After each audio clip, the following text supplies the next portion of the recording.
Spark today news દ્વારા જે સ્વચ્છતા અભિયાનનો કાર્યક્રમ અત્યારે ચાલી રહ્યો છે ખૂબ સરાહનીય છે. સ્વચ્છતા જરૂરી છે અને મહેરબાની કરીને વડોદરાના નાગરિકનો મારી નમ્ર નિવેદન છે કે કચરો ડસ્ટબિનમાં નાખો અને બહાર ચોખ્ખી રાખો. ચોખ્ખાઈ રાખશો તો રોગ પ્રતિકારક શક્તિ મળશે અને આપનું શહેર આરોગ્યપ્રદ અને સ્વચ્છ રહેશે. Thank you. શું માનો છો કોર્પોરેશન તેની કામગીરી કરે ગાડીઓ મોકલે તેમ છતાં લોકો નાખે છે?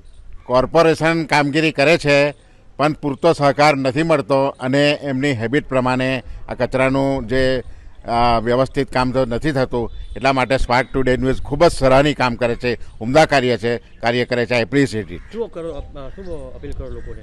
હું લોકોને અપીલ કરું છું કે કચરો ડસ્ટબિનમાં જ નાખે અને સ્પાર્ક ટુડે ન્યૂઝના અભિયાનને અને કોર્પોરેશનને ખૂબ જ સપોર્ટ કરે અને આપનું વડોદરા સ્વચ્છ રાખવા સરાહનીય પ્રયત્ન કરે એવી મારી નમ્ર અપીલ છે. શું નામ આપનું? મારું નામ CR પરેખ.